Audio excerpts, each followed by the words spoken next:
Assalamualaikum warahmatullahi wabarakatuh. Salam sejahtera, salam rahayu, salam kongmania buat seluruh pejuang Gajah Nusantara. Baik, pada kesempatan hari ini, pada saat yang berbahagia ini, Om San mau berbagi ilmu, berbagi pemahaman yang mungkin di channel-channel sebelah juga udah berulang kali membahas, tapi tidak ada salahnya Om Sam mengulang kembali untuk kesekian kalinya dengan maksud saling mengingatkan, saling mendoakan, saling memotivasi untuk seluruh pejuang Gajah Nusantara umumnya, dan khususnya untuk pribadi Om Sam. Tidak bermaksud dalam hal ini menggurui atau lebih berilmu atau lebih mumpuni dari segi ilmu pengetahuan, semata-mata berdasarkan niat baik Om Sam menyampaikan daripada informasi ini. Baik saudaraku, seluruh pejuang Gajah Nusantara, pada kesempatan ini Om Sam akan membahas sebuah katurangan, mana katurangan ini sangat populer, sudah sangat menjadi incaran bagi bisnismen, bagi pedagang, yang mana katurangan ini biasa kita jumpai di beranda-beranda YouTube kita. Yaitu dalam kesempatan ini Om Sam akan membahas tentang katurangan banyu mili. Apa sih sebetulnya katurangan banyu mili itu? Kalau tua atau mitosnya udah sama-sama kita pahami, kita tahu, kita mengerti bahwasanya katurangan banyu mili itu memberi tuah rezekian, kemakmuran, kesuksesan, yang mana bagi pemiliknya si perkutut dengan katurangan banyu mili ini akan diberikan kelancaran, kemudahan, kesuksesan dalam usaha, pekerjaan, dan bisnisnya. Sehingga apa? Dengan kesuksesan itu mendatangkan kesejahteraan, kebahagiaan di ruang keluarga, di ruang kehidupan bagi si pemiliknya.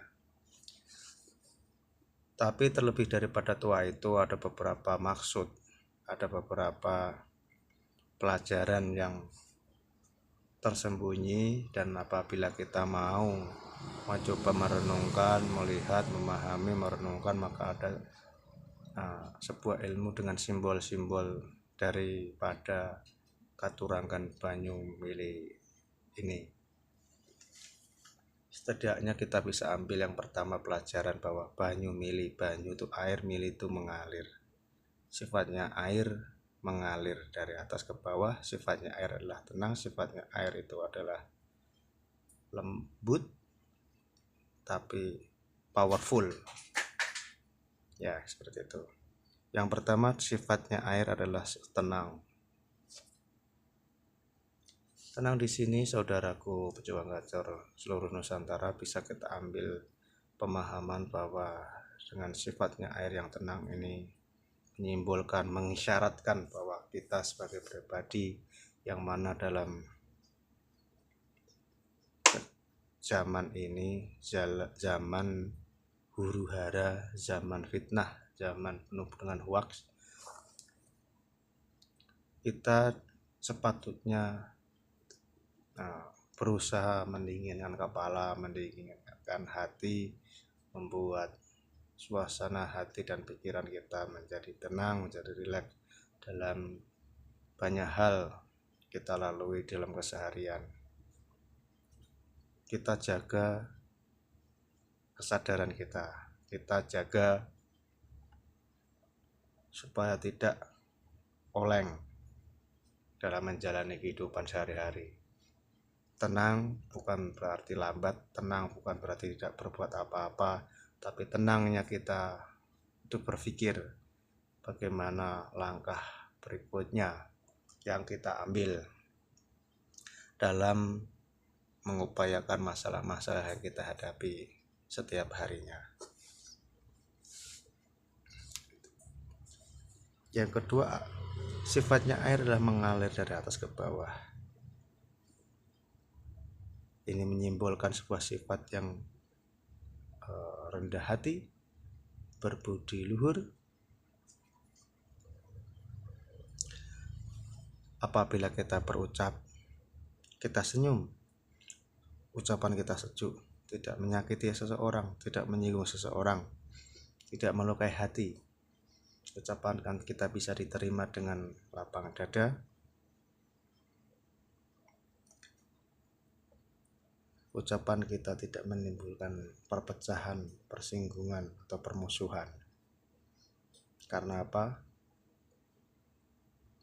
Dalam kata-kata bijak kita bisa mengambil pelajaran, jangan gara-gara salah ucap badan binasa.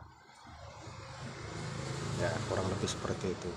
Jangan sampai gara-gara mulut badan binasa.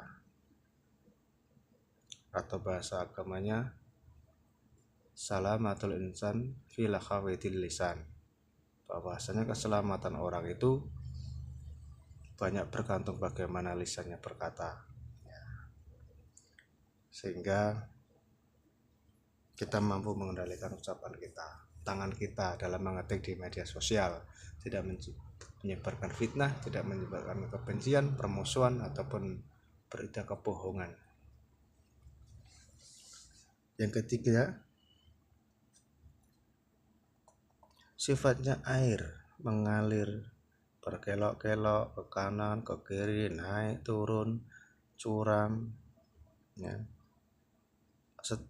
Air itu mampu menjangkau atau menutupi setiap lekukan demi lekukan aliran yang dia lalui. Ya, kita perhatiin dari hulu ke hilir, air itu akan selalu menutupi lekuk demi lekuk, curam enggaknya aliran air itu. Maksudnya gimana? Seyogyanya kita mampu menjadi pelengkap, seyogyanya kita mampu menutupi kekurangan, menutupi aib saudara kita, menutupi kekurangan daripada saudara-saudara kita.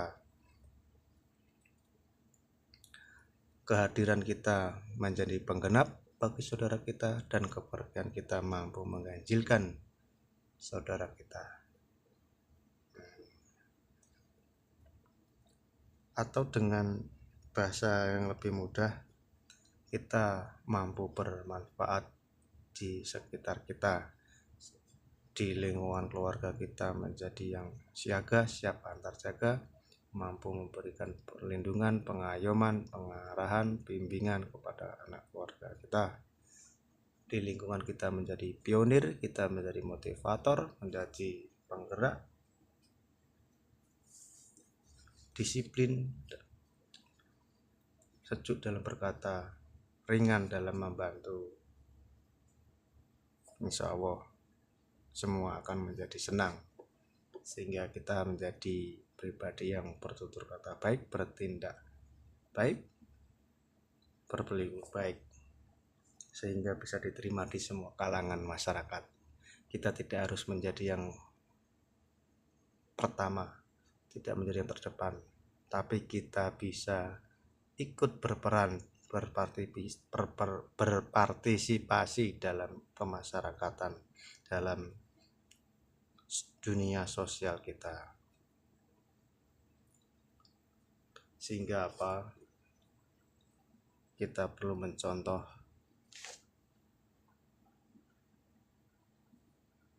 seekor lebah, di mana dia tinggal, tak satu pun helai daripada daunnya jatuh atau rontok.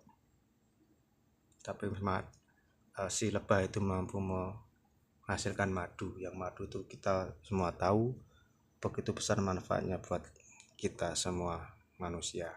Hendaknya kita bisa meniru sedemikian, sehingga apa? kita menjadi manfaat buat yang lain. Kita menjadi pribadi yang khairunas, yang yanfa'uhu linnas.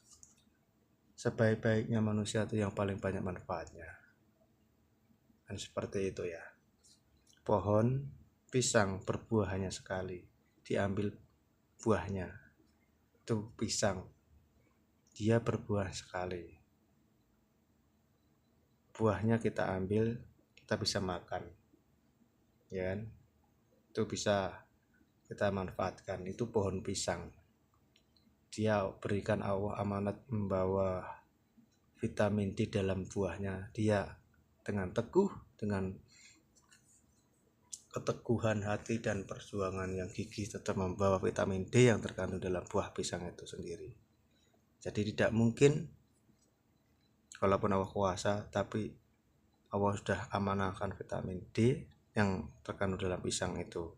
Tidak mungkin pisang akan mengandung vitamin C yang terkandung dalam vitamin jeruk, yang terkandung dalam buah jeruk.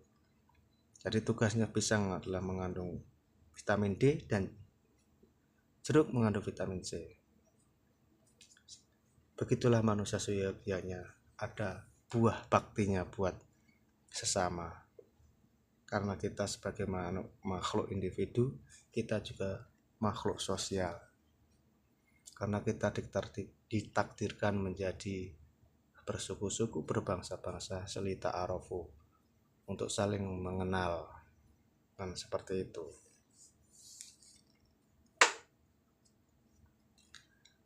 Untuk yang keempat, saudaraku, seluruh pejuang Gajor Nusantara,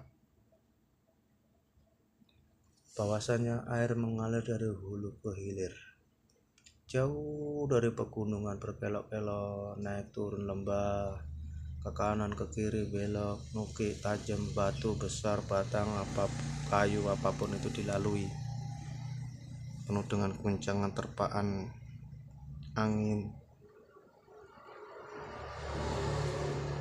tapi bisa dipastikan si air itu tetap akan ke hilir dan muara ke laut. Seberapapun jauhnya air mengalir, dia akan sanggup, dia akan mampu menjangkau hilirnya. Begitulah kita manusia, dalam menggapai sebuah cita-cita hendaknya kita dengan gigih, dengan perjuangan yang maksimal, dengan keteguhan jiwa dan hati. Insya Allah kita akan mampu mencapai cita-cita kita. Kita akan mampu menggapai apa yang jadi impian kita. Jadi kita sangat tidak dianjurkan untuk berputus asa dengan rahmatnya. Apapun keadaan kita hari ini, lebih kurang, enak gak enak, sedikit atau banyak, sakit atau